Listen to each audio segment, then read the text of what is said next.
Order, order. Helen Hayes to move the motion. Thank you, Dr Morrison. It's a pleasure to serve under your chairmanship today.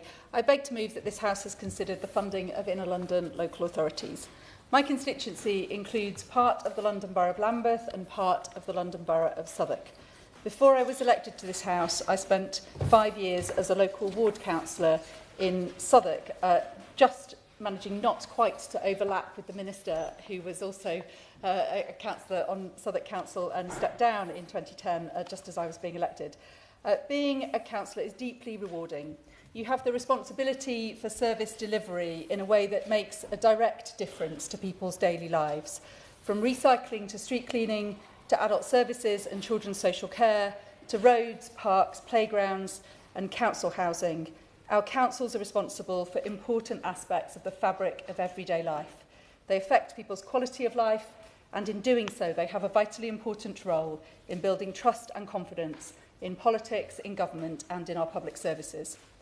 I'm proud that as a councillor I helped to turn around a local primary school in a deprived area of my ward from one of the worst schools in the borough to one of the best. I'm proud that we delivered road safety improvements at a number of dangerous junctions in the ward. I'm proud of the work that we did through tenants and residents associations and local community organisations to bring people together and build community. And I'm proud that Southwark, despite more than a decade of Conservative and Lib Dem austerity, has continued to keep the borough clean, has opened new libraries, was one of the first councils to fund universal free school meals for primary-aged children, and is a borough of sanctuary, supporting refugees and asylum seekers who are a part of our diverse community.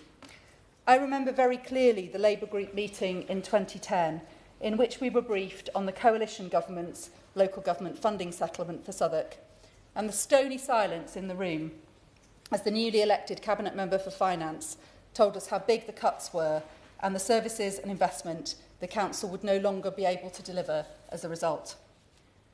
But Dr Morrison, we had no idea how much worse the cuts would get over the coming years, such that a decade on from the election in 2010, our councils were receiving 60% less in grant funding from central government, and the capital grant for new council homes had been decimated.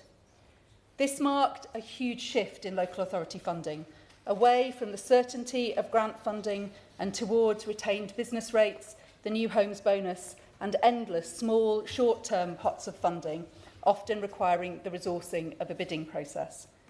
At the same time, our councils saw rising need. Our ageing population has meant increasing need for adult social care. The erosion of support for families resulted in more children being taken into care and the cost of expensive placements increasing. Rising numbers of children with special educational needs and disabilities have increased the costs of school placements and home-to-school transport. And that's all before we get to housing. Inner London boroughs are at the epicentre of our national housing crisis. Spiralling rents and a lack of security in the private rented sector mean that more and more families have turned to their council for support with housing, while the lack of investment in new social housing and the loss of council homes under the right to buy has meant that they have had to be housed in temporary accommodation, which is both very expensive and often the worst quality accommodation. London councils are currently spending £5 million a day on temporary accommodation. That's £5 million a day going into the pockets of some of the worst landlords, at times paying for damp, mouldy, overcrowded homes, often far from a family's home neighbourhood and community and their children's school. Take it away. Shannon. Trying to be helpful to the Honourable Lady and indeed to all members. There's many brownfield sites. I know we have them in my constituency of Strangford, but there's many brownfield sites in London where the Honourable Lady is referring to where there's housing crisis. Does the Honourable Lady feel it was going to be a focus, perhaps a focus should be in trying to use those brownfield sites for social housing and improve the housing problems that you very clearly have in London? Hayes. I'm grateful to the Honourable Member for his intervention, and I will come on to talk about exactly some of those sites in my constituency that have planning permission but currently aren't funded to build the social homes that could be on those sites. I think that is an important part of how we solve these challenges. The Conservatives' interventions to reduce social housing rents have also been disastrous for the ability of our councils to fund the maintenance of social housing and to fund new social homes. Southwark Council calculated that Conservative-imposed rent cuts and freezes will cost the Council's housing revenue account £1 billion over 30 years. What is a very small saving for tenants has had a really big impact on the ability of councils to keep up with the maintenance needs of their social housing stock. The Conservatives were happy to cut our council's budgets to the core and didn't worry about the erosion of services that inevitably followed. Reform imagined that our councils were full of waste and profligacy, only to find that they are lean organisations that have constantly innovated in the face of austerity, but which, over time, have become stretched, sometimes to breaking point. A budget settlement, as was originally proposed, based on a definition of deprivation which didn't include housing costs, would have had absolutely dire consequences for inner London councils. Because the reality is this: if rent eats up so much of your income every month that you cannot afford the bare essentials, or if the only property you can afford to rent is so bad that it causes you and your family to become ill, then you are deprived and you face exactly the same consequences of that deprivation as anyone else anywhere in the country who simply doesn't have enough money to get by. Thank you. Give way to my friend, the Chair of the Select Committee. I thank my constituency neighbour for making such an impassioned and powerful speech. I'll declare an interest in that. My constituency covers both Lambeth and Southwark also. My honourable friend's talking about housing costs, which we know in London is just so expensive. We've seen housing costs rise subsequently over the 15 years, pushing more people into homelessness, temporary accommodation. Does she agree with me then that the government should look at the subsidy paid for temporary accommodation, which has been frozen since 2011, but we know in real terms rents have continued to go up in our constituencies? I thank my honourable friend for that intervention, and she is absolutely right that the maths on temporary accommodation costs simply doesn't add up at the moment, and I've got more to say about that a little later on in my speech. I give way to my honourable friend. I thank my honourable friend for giving way and her important speech today.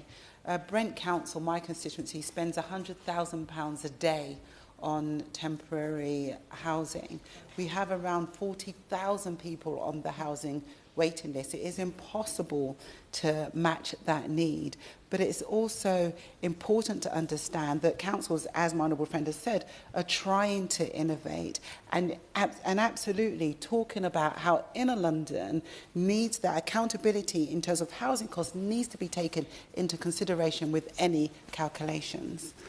I thank my honourable friend for that intervention. She makes the point very, very well, that, and that this is also, it's the reality of people's lives. It's those constituents who come to all of us who represent constituencies that are at the very heart of the housing crisis, who come to us in the most desperate of circumstances, in circumstances that everybody would agree are completely unacceptable, and for whom there is no relief because the options that are on the table are simply unaffordable, and what is affordable is unacceptable. I'm grateful to the government for listening and for changing the deprivation criteria to include housing costs. I also completely recognise the very deep poverty and deprivation which affects other parts of the country. I grew up in the North West, and before I was elected to Parliament, I worked with communities all over the country. This should not be about pitting different areas of our country against each other, but about resourcing and empowering local authorities right across our country to meet the needs of their communities, some of which are universal and some of which are specific. While I welcome the changes that have been made to the formulae in recent weeks, it is still the case that inner London councils will remain in a very difficult financial situation as a consequence of the settlement that was finalised yesterday. On that point, would you be quiet? Luke Taylor. I welcome the tone of her comment at the end there. Does she agree with me that the situation that the government has come back to councils with, and I'm going to use the examples of Lambeth and Southwark here, that when you pull out the contributions from council tax and you look only at the money that's coming from central government, that over the next 3 years per capita, Lambeth residents will have £75 removed over that 3 years from their support from central government, and Southwark residents will have £75 per resident removed from their contribution from central government. Does she agree with me that this is just not good enough from a Labour government? I thank the honourable gentleman for his intervention. That there are different ways of looking at the analysis, and I'm sure the Minister will speak in detail to the way that the government has apportioned funding based on the formula. That the reality of the settlement as finalised yesterday is undoubtedly that our councils are in a very stretching situation indeed, and that could lead to difficult situations ahead. I think one of the areas where the government could really help our councils is by looking at the costs that they have to bear as well as the resources that they have to meet those costs, and I'll come on to make some of those points in a moment. But just on... yes. Rivera, my honourable friend, and I declare as well, she's also my constituency neighbour in Lambeth.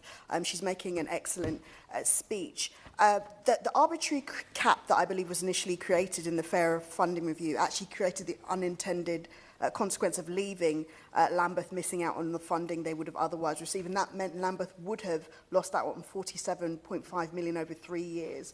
And as she knows, that's money that's urgently needed to protect our local services. And although, like me, I'm sure my honourable friend welcomes the uplift of recovery grant, which was announced yesterday, does she agree with me that it's not enough to meet the needs of our constituents and our local authority with their ever-growing costs? I thank the honourable friend for her intervention. She makes the point about the recovery grant very well, I'll come on to some practical suggestions for what the government could do to alleviate that situation in the short term. Council tax equalisation, such that the grant is now based on each area's share of the national tax base and not actual local tax levels, penalises low tax base, high needs areas like Lambeth and Southwark. The business rates reset will wipe out historic strong growth in some inner London boroughs, and falling numbers of children will also have an impact through the children's formula, even though need is growing and is increasingly complex. The risk is that our councils are left in an increasingly precarious situation and are forced to make impossibly hard choices about local services in the face of increasing need. Having agreed the final funding settlement, and it is also welcome that this is for 3 years, which gives our councils more certainty, there is more for the government to do to help them bring down their costs and to reduce need so that service delivery is manageable within the resources that are available. So on behalf of my councils of Lambeth and Southwark, I have a number of asks of the Minister. Our councils desperately need help with the costs of temporary accommodation. The average cost of temporary accommodation in London has risen by 75% over the past 5 years, and the number of people seeking help with their housing has also increased dramatically. Yet the amount the government pays councils to subsidise temporary accommodation has been frozen since 2011. Will the government work towards increasing the subsidy so that it is closer to the actual housing costs our councils face? Temporary accommodation is the least stable form of housing, and it has terrible consequences for residents. I've known many constituents who get up at 5 a.m. in order to travel long distances by bus to keep their children in the same school and give them some stability. These costs could be saved if more residents could afford to rent privately, yet the freezing of the local housing allowance has made this increasingly impossible. So will the Minister work with her counterparts in the Department for Work and Pensions and the Treasury to increase the rate of local housing allowance to stop private renters from needing temporary accommodation? Some of that £5 million every week that is spent by London local authorities on temporary accommodation would be much better deployed keeping residents in stable homes through the local housing allowance than it is in propping up the most awful situations in temporary accommodation. Councils in receipt of the recovery grant currently face a cliff edge with the application of the £35 million cap. For Lambeth Council, this will mean, as my honourable friend said, a loss of £47.5 million over the next 3 years.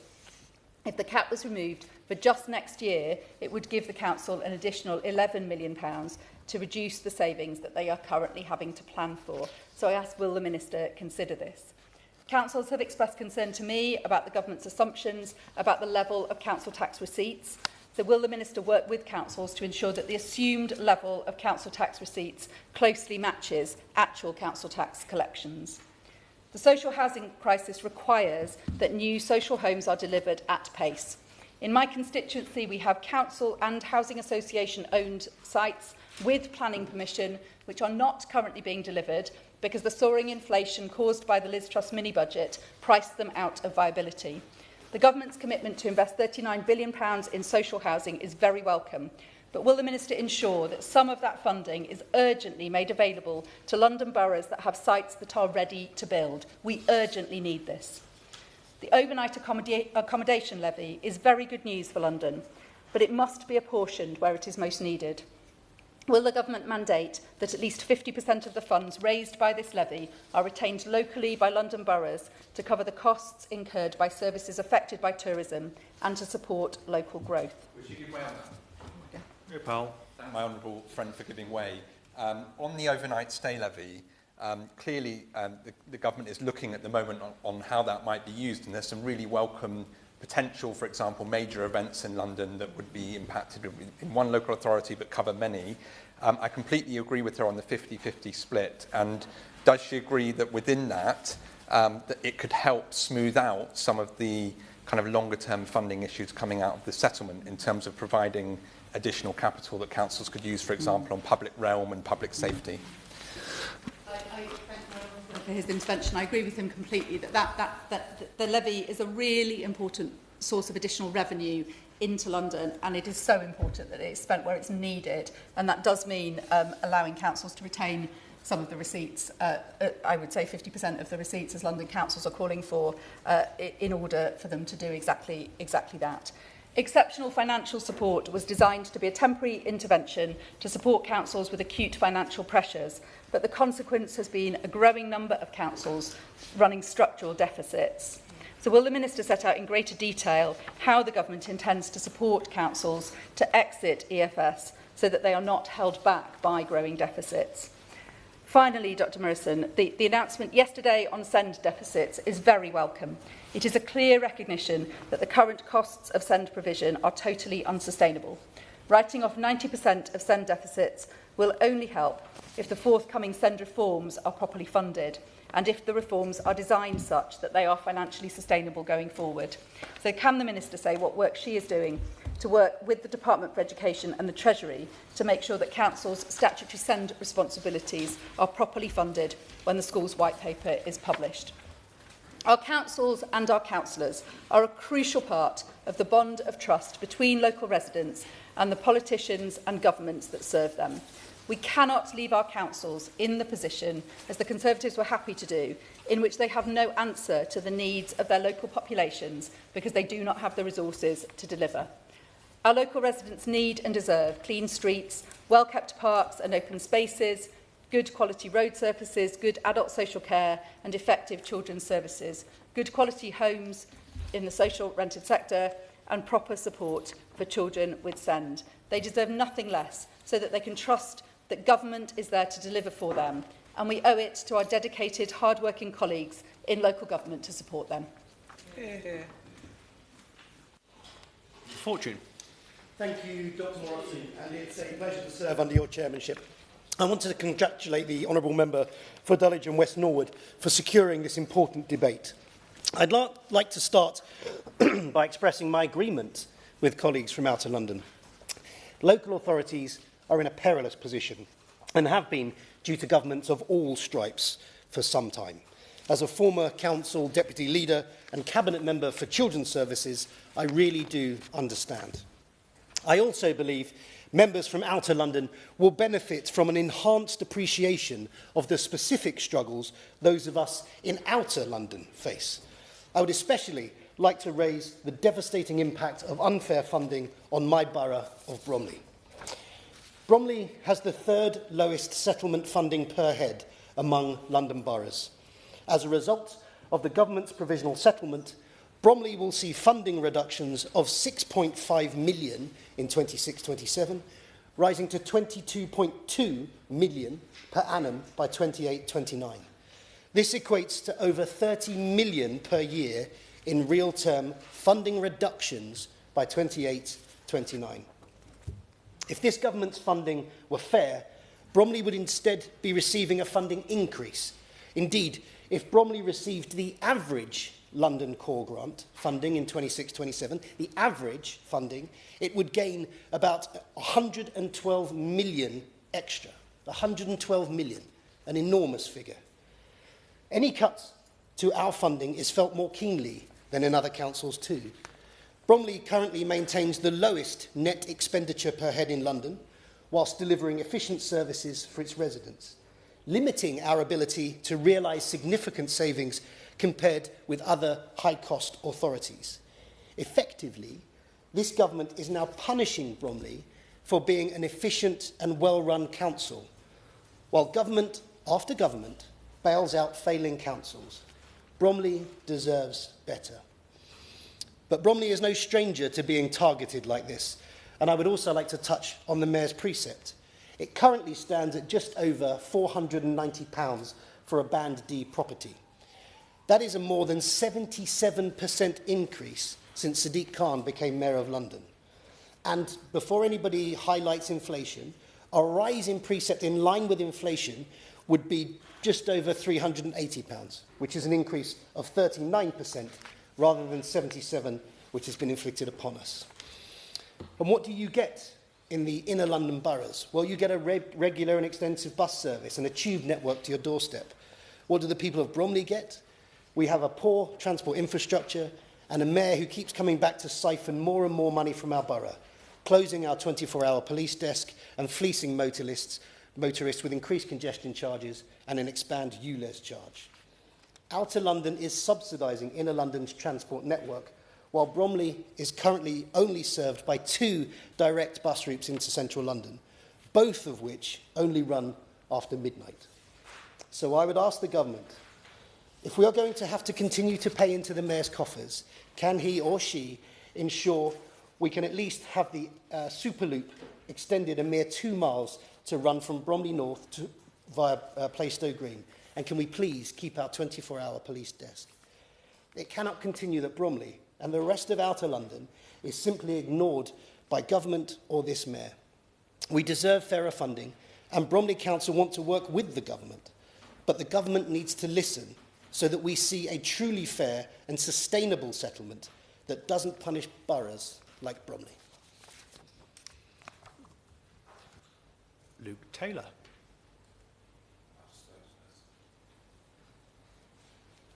You spoke. No, there are no other backbench speakers. I apologise, Chair. Clearly, much more on top of it than I am. It's an absolute pleasure to serve under your chairship, as always. I would like to thank the honourable member for Dulwich and West Norwood for securing this important debate at a very opportune time. The streets of London are paved with gold, or so the saying from the tale of Dick Whittington goes. But of course, the point of that saying was to remind us that he did not, in fact, encounter riches and utopia when he got to London. And that has been in a London story for centuries, portrayed as pampered by the rest of the nation, whilst its people grapple with some of the biggest challenges imaginable. I am a proud Londoner. I'm both an MP and still a councillor in London. I'm my party's spokesperson for London, and I know vividly how drastic the challenge is across London, where I've knocked on doors across the city and heard directly from residents of their challenges and their fury at the last Conservative government and now disappointment with this Labour one. London is a city where 2.3 million people, twice the population of Birmingham, and 1 in 4 people in the city are living in poverty. That figure, according to data from the Trust for London, rises to 38% for non-white households and 53% for single-parent households, where SEND deficits and adult social care deficits have thrown council finances into uncertainty for over a decade, where, perhaps most shockingly of all, a teacher in every school in the city can walk into their classroom in the morning knowing that, on average, at least one of their pupils at any given time is likely to be living in temporary accommodation. Year after year, councils in London have been asked to do more with less. And yes, reforming the system is long overdue, with the current formula not being properly updated in over a decade, and not to mention the fundamental unfairness of the council tax system to raise money for local services. But we were told by this government that there wouldn't be a return to austerity on their watch. And it was a claim that most of us could believe, not just because they are a Labour government with a social democratic tradition, but because they are a government full of former councillors and council leaders who have seen firsthand the reality of austerity is often most severe in local government.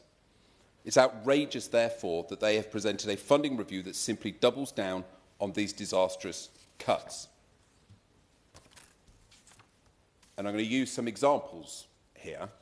Over the next 3 years, per capita funding, when council tax contributions are removed, reduced by £109 in Camden per person, reduced by £79 per person in Lambeth, £75 in Southwark, £37 in Lewisham, £180 per person over the next 3 years in Wandsworth, £54 reduction per person over the next 3 years in Greenwich, £220 per person in Hammersmith and Fulham, £86 per person in Islington.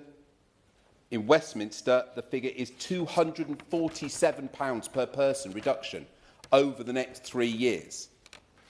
And in Kensington and Chelsea, exactly the same £247 per person reduction. What is that if it is not Labour austerity? The current formula makes use of the index of multiple deprivation as a central measure of poverty. And has been said many times, the IMD, as currently designed, does not properly reflect housing costs. It does not properly reflect housing poverty. It does not properly reflect what it means to be poor in a city where rent alone can swallow well over half of a working person's income. If you build a funding formula that ignores housing costs, then you build a funding formula that blatantly ignores inner London. I'm an engineer and I know bad maths when I see it. And the proof that their latest announcements, published just this week, is smoke and mirrors, is right there in the forecasted effects. 2/3 of the purported increase in total funding in London comes from the assumed council tax increases. In fact, when we account for this fact, over the 3-year settlement period, only 2 of London's 12 inner London boroughs, Hackney and Tower Hamlets, see a real terms funding increase per capita from the government. Now, members opposite like to talk about the coalition period and austerity through that time.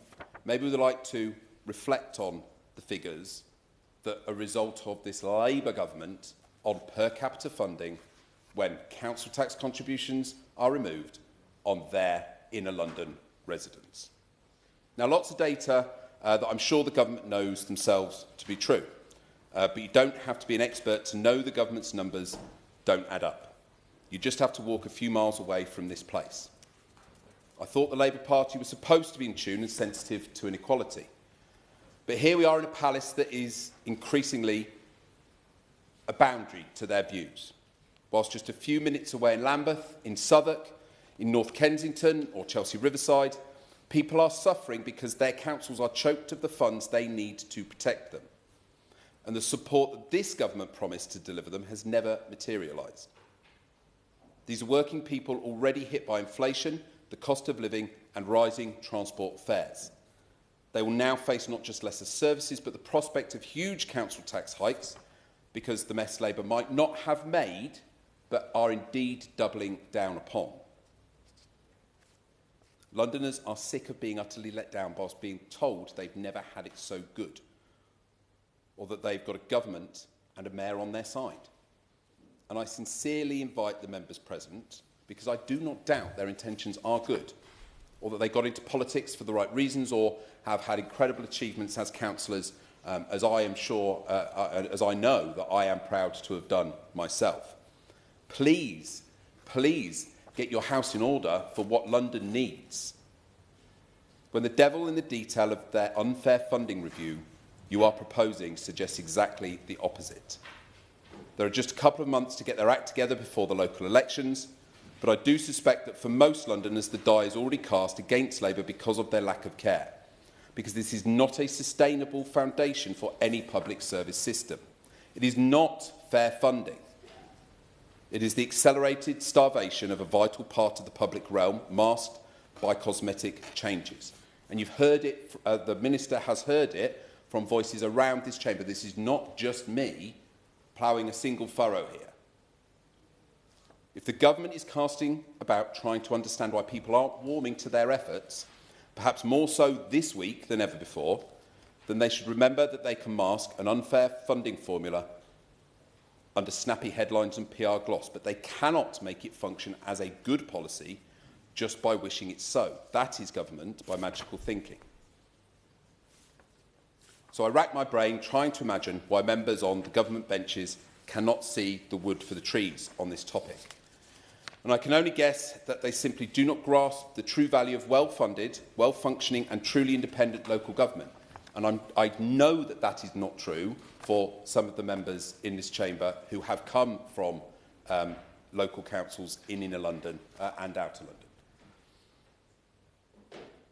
But they are unwilling to challenge the dangerous idea that local government is a derivative of central government, and that the mayor's own powers are being used as a convenient shield by a Labour government that is quietly keeping London in its back pocket whenever it needs someone else to carry the pain.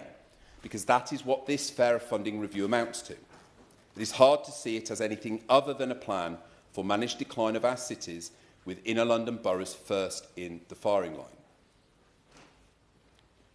This can only be justified by misunderstanding the aphorism I began with, and not grasping that London streets are considered to be paved with gold only when it suits those who wish to ignore its many, many challenges. So I do invite the Minister to explain more clearly how a reduction in per capita funding over the next 3 years for residents in 10 of the 12 inner London boroughs that are the subject of this debate will result in better services for those residents. Thank you. Shadow Minister. Dr Morrison, it's a pleasure to serve under your chairmanship this afternoon, and I need to begin by drawing the Chamber's attention to my declarations of interests. I'm both a Parliamentary Vice President of London Councils and the Local Government Association. I'd like to thank those organisations for the excellent research that they've supplied to members in order to help us to prepare for today's debate. Dr Morrison, whilst I certainly add my congratulations to the member for Dulwich and Norwood for securing the debate, I think listening to her councillor's story, one which is reflected, I think, by a good many of the members who've come to this debate this afternoon, I also need to think about where that sits in the context of what's happening with the overall local government funding formula and the particular impact that it is having on our inner London boroughs. Now, we know that London's funding formula has always been, to an extent, creating a city of two halves.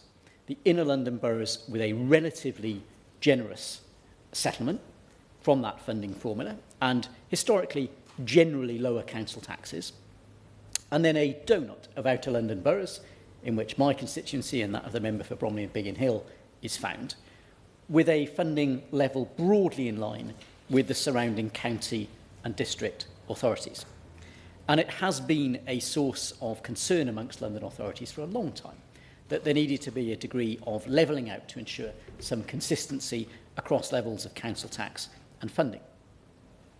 But in order to address those longer-term funding issues, what the government clearly needs to do is to address the nature, the scope and the purpose of many of the statutory duties that are consistent across all of these authorities in order to enable us all to live within our means and to set levels of taxation which are reasonable for our constituents to pay.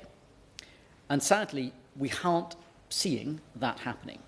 What is happening instead is that we have, as the member for Sutton and Cheam described, a government that came to office saying that it was the cavalry coming over the hill, that it could be trusted to inject additional resources to inner London, to outer London, to other parts of the country that were concerned about this. But in that first budget, we saw local government left just through the jobs tax, the national insurance rise alone, £1.5 billion net worse off. So the consistent feedback from councillors across London is that they feel this sense of shock and surprise at just how fast things have got so much worse.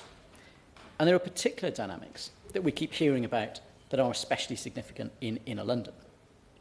The fact, as a number of members have referred to, that in the announcement of the local government funding settlement, more than 2/3 of the additional resources announced by government as additional funding comes from the maximum possible council tax rise across the board. So this is not additional government funding. It is simply councils being required as a minimum to use the maximum possible tax raising powers on the household budgets of all of their local residents. We then see the impact of exceptional financial support.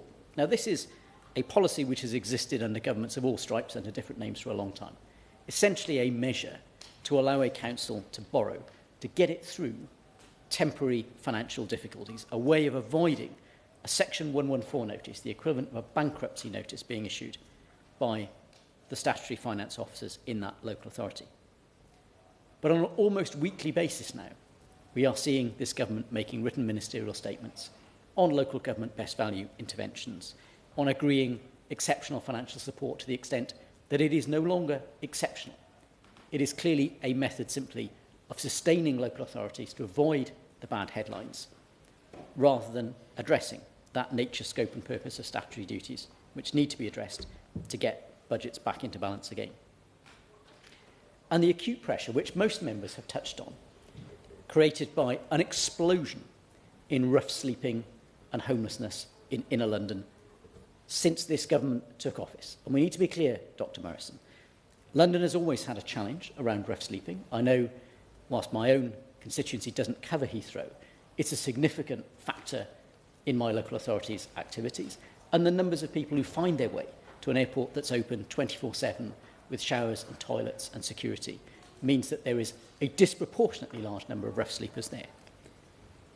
But as we heard, there's been a 27% increase in street homelessness since this government took office. And that is all contributing to that sharply rising temporary accommodation pressure, which London councils in particular, on behalf of the capital's local authorities, have highlighted as the biggest single factor that is driving inner London to seek exceptional financial support and to look at significant reductions across the capital in the services which our constituents, our residents expect local authorities to provide, like libraries, parks, clean streets. And at the same time, according to a recent report by Savills, 2/3 of London boroughs report reaching net zero. And that is not net zero in the traditional sense of being an environmental target. It is net zero new housing starts. 2/3 of our capital's boroughs, no new homes are being added to the housing stock at a time when the government has an increasingly unattainable 1.5 million new homes target. But to hear members across the chamber talk about the acute pressure on housing need at a time when housing delivery in the capital has absolutely collapsed demonstrates that things are not going in the right direction.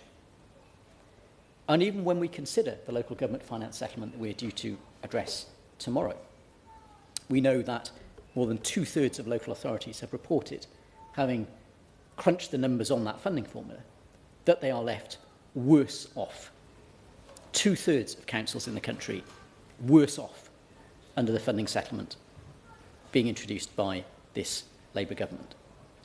And the other significant factor, as again we've heard this week, that the SEND white paper addressing the significant long-term structural concern driven by the demographic of increasing numbers of children with more acute needs, again a statutory duty of local authorities over which they have no discretion, is to be delayed further.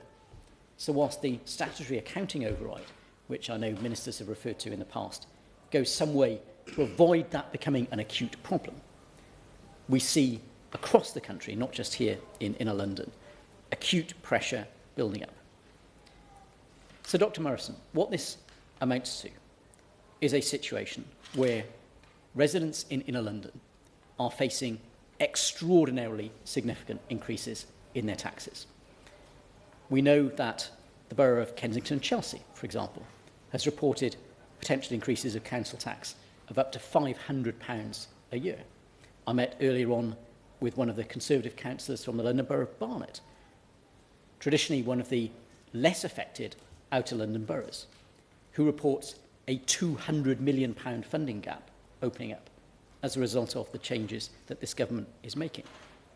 And even for those of us in outer London boroughs where council tax rates are broadly similar to the surrounding county and district areas, the combination of the rises in the mayoral precept referred to by the member for Bromley and Biggin Hill and those acute pressures mean that in many cases council tax will already be at or well in excess of the £2,000 benchmark which ministers have set out as their expectation for a minimum level of council tax across the country.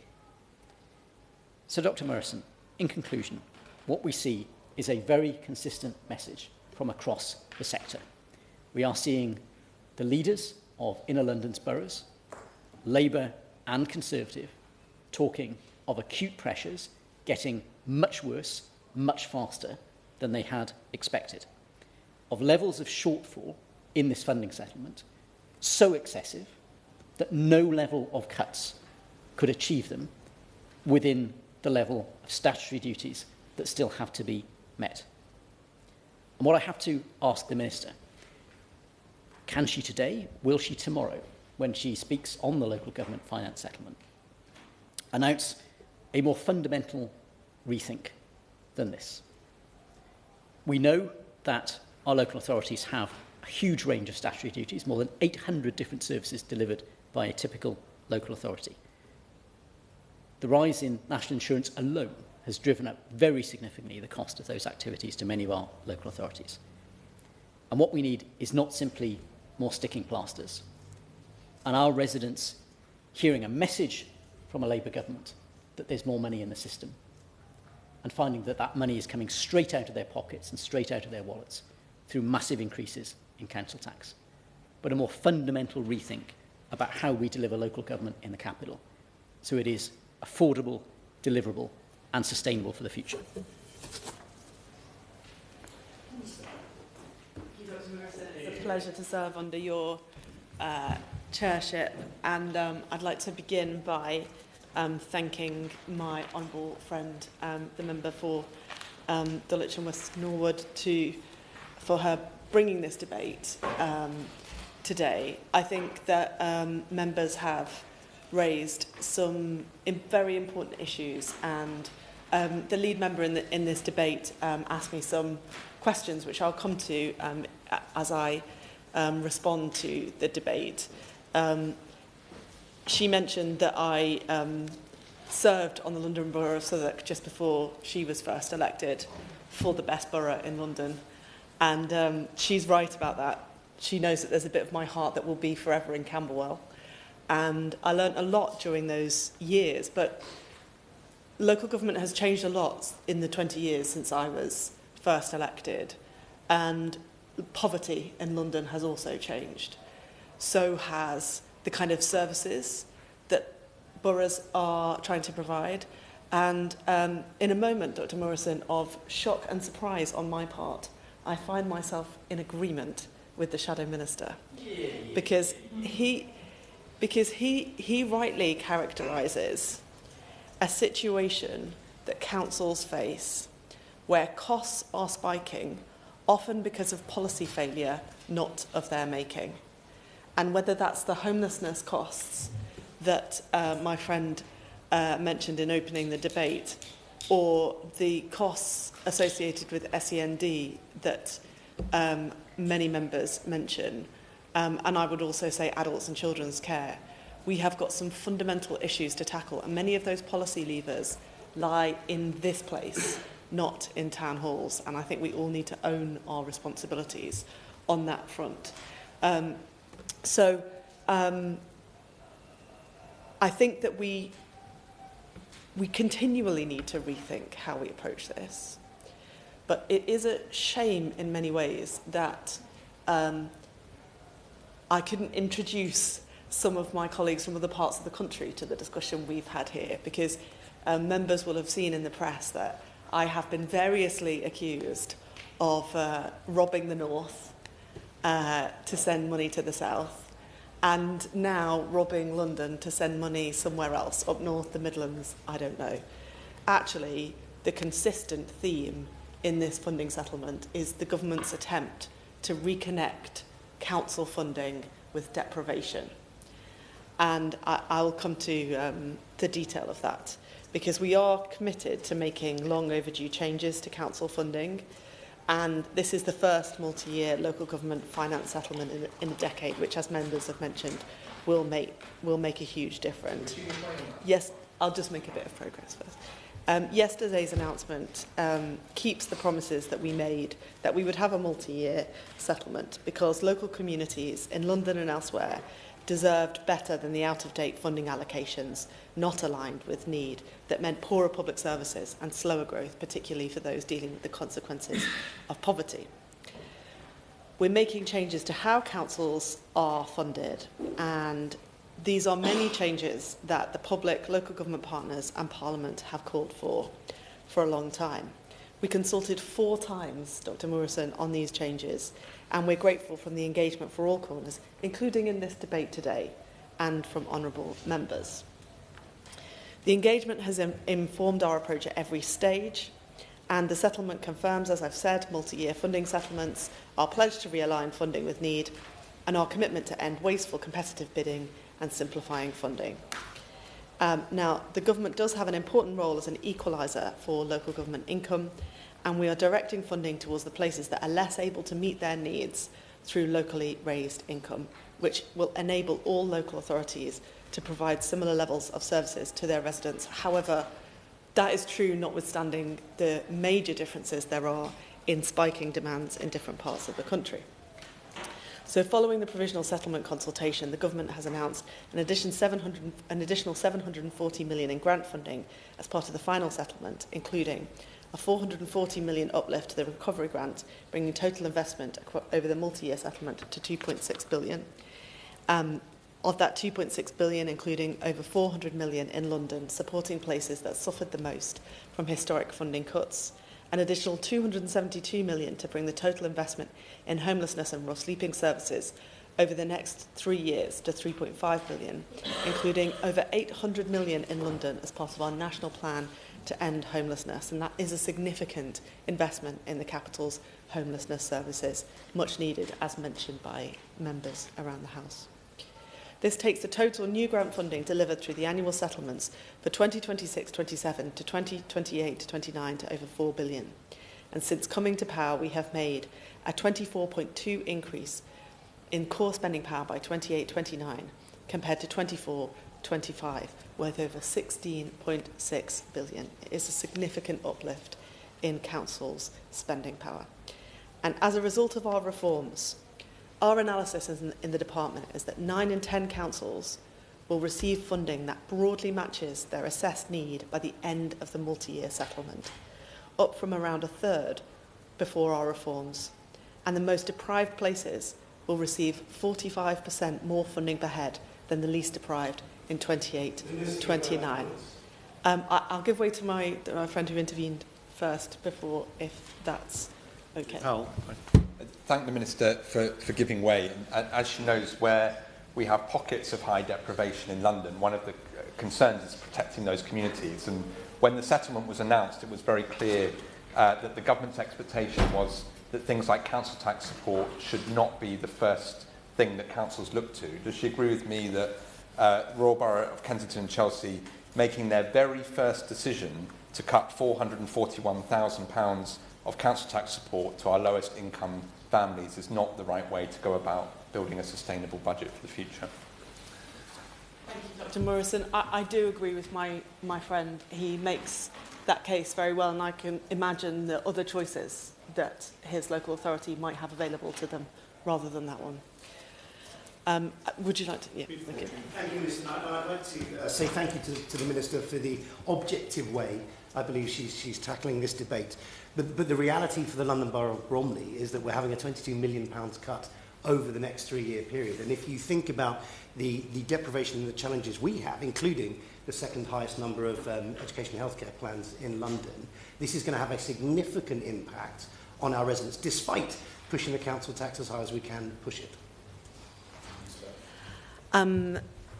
Thank you, Dr Morrison. And I take the point that the Honourable Gentleman mentions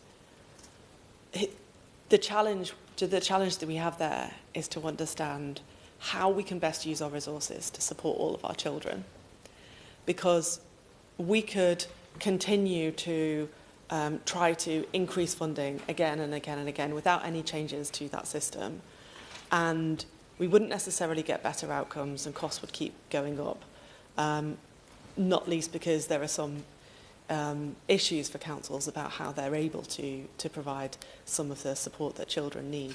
So I think we need to get to a more stable financial position and take our responsibility in this place to change the policy failures that have caused the cost spikes that he mentions.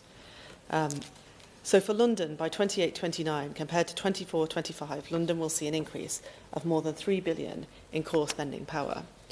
The vast majority of councils in London will see a real terms increase between 24-25 and 28-29. We'll see a fairer system addressing issues that matter. We'll see a fairer system addressing issues that matter in London and for places across England, including recognising the additional strain that commuters and tourists can place on service provision, taking into account of need in specific high-demand service areas like temporary accommodation, and crucially using the most up-to-date data, including the 2025 indices of multiple deprivation. Now, this has been a subject of some feedback, I may say, to the department. I think it's a statement of the absolutely obvious that we would use the most up-to-date data, and it so happens that the most up-to-date data can account for the impact of housing costs on poverty in a better way. That was always the intention. We would always have done that, whatever the noise is off that I have picked up on this topic. I'll give way to Vera Wilson, at a stretch, since she arrived very late in the debate. I apologise, Chair. The debate moved quicker than I anticipated. I thank the Minister for generously giving way despite my late arrival.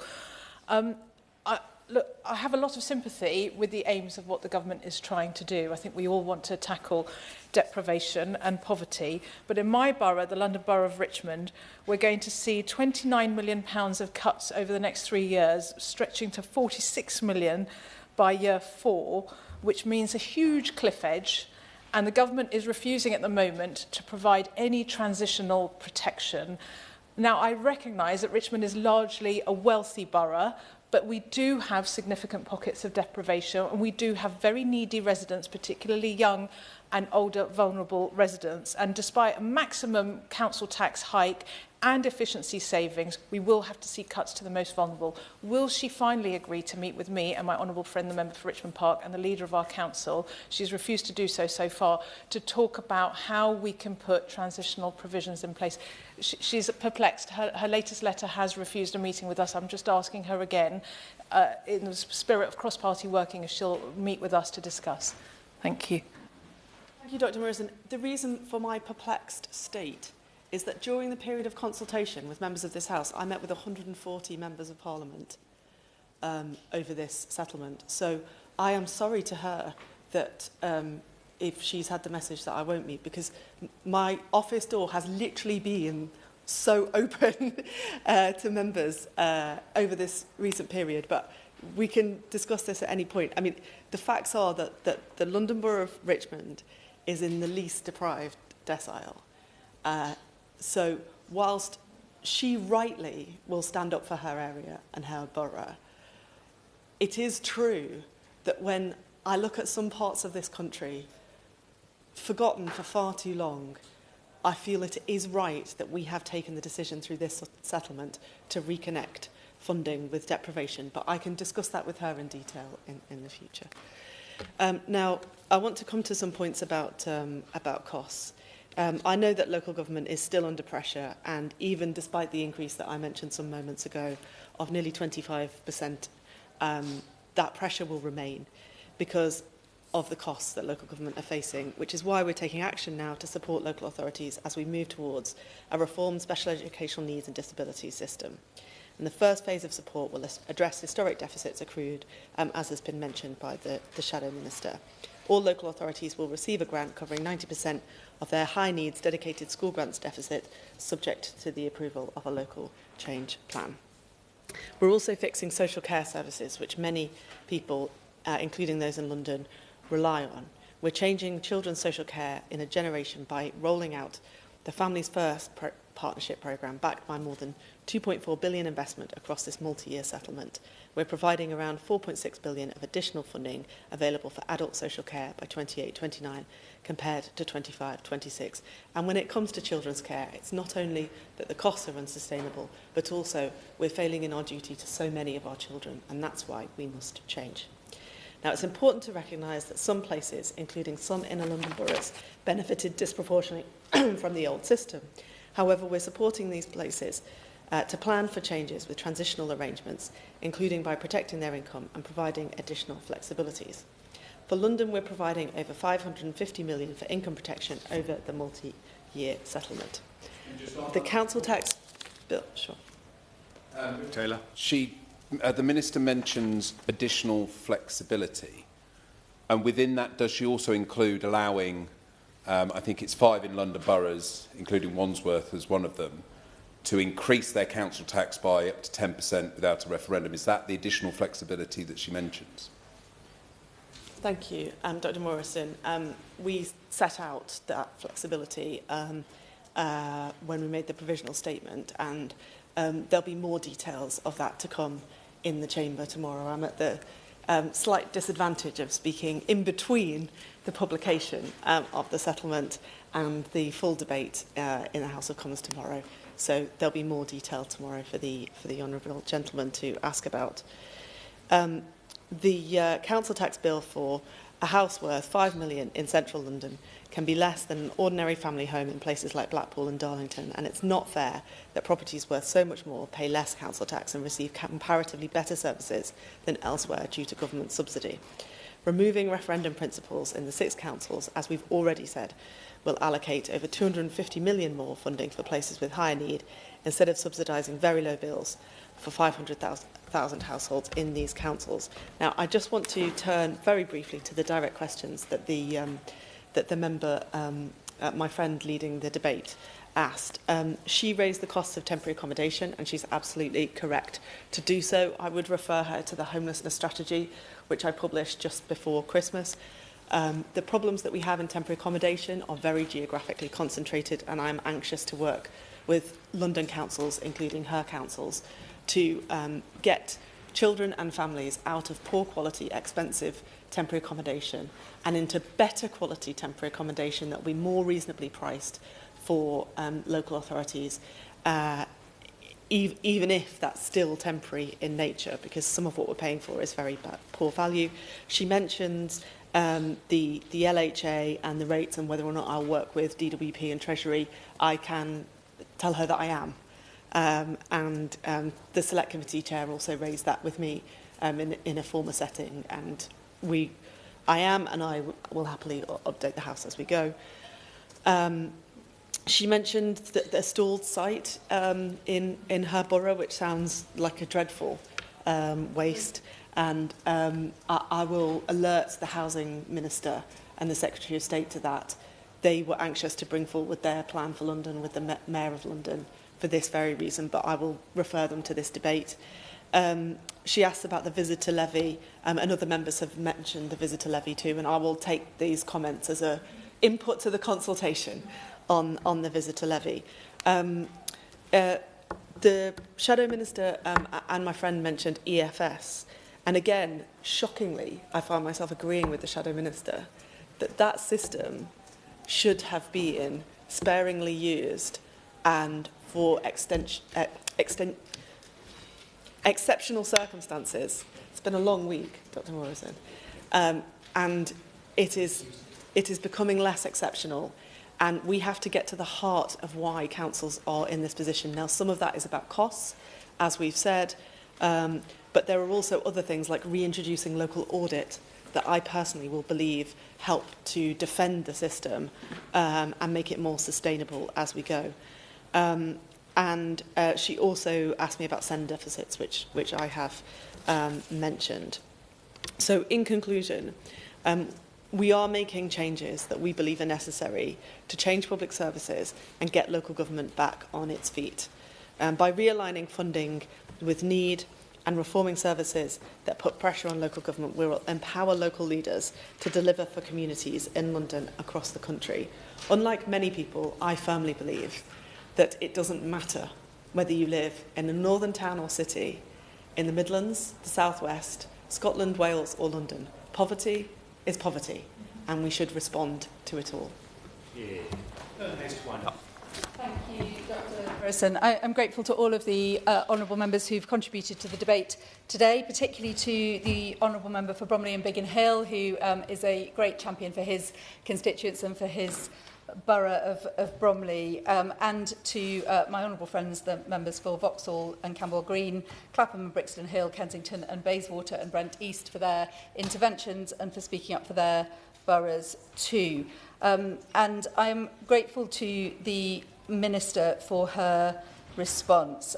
To the honourable member for Sutton and Cheam, I would say very gently, I am, I believe, 10 years older than the honourable member, and my memory perhaps therefore goes back a little bit further. But when I was elected to Southwark Council, it coincided with the arrival of the coalition government and the beginning, presided over by the Liberal Democrats in government, of some of the deepest cuts to local government funding that we have ever seen. So I would say that I'm not going to give way during this very short summing up, but I would say to him that listening to his impassioned pleas on behalf of inner London boroughs does sound a little bit like the arsonist complaining that the fire brigade isn't putting out the fire quickly enough. And I would urge him just to reflect with a little bit of humility on what his party did to local government funding when they were in power. I am grateful to the... I'm not taking an intervention, I've been really clear about that. I am grateful to the Minister for her response. I know and fully appreciate the challenging situation that she is in, the complexity of her brief and the pressures that she is facing from colleagues and from councils all across the country. And I appreciate deeply her commitment to local government and her deep understanding of the workings of local government and the challenges that our council colleagues face. I am encouraged by her assurances on local housing allowance in particular and on the costs of temporary accommodation, and I look forward to seeing progress on those points and will certainly remain engaged on those issues, and I'd be hugely grateful for anything she can do to unlock the stall sites. We have 3 in my constituency, 2 of them council owned and 1 owned by a housing association, that have between them the capacity to deliver quite a good number of council and social homes, and we would really, really like to see those come forward quickly. And so I would just conclude by saying that I believe that the Minister has good intentions in the settlement that is announced today. I support her in her aim of reconnecting local government funding with deprivation and ensuring that funding is fairly distributed. But the challenges that our councils face will remain, and there is further work to do, and I hope to be able to engage with her further on behalf of my boroughs as we seek to repair the damage that has been done over a long period of time and get things back on a better footing so that our councils can deliver for our communities. The question is that this House has considered funding for local authorities in London. As many as are of that opinion say aye. The contrary, no. I think the ayes have it. The ayes have it. Order. Sitting suspended until 4 o'clock.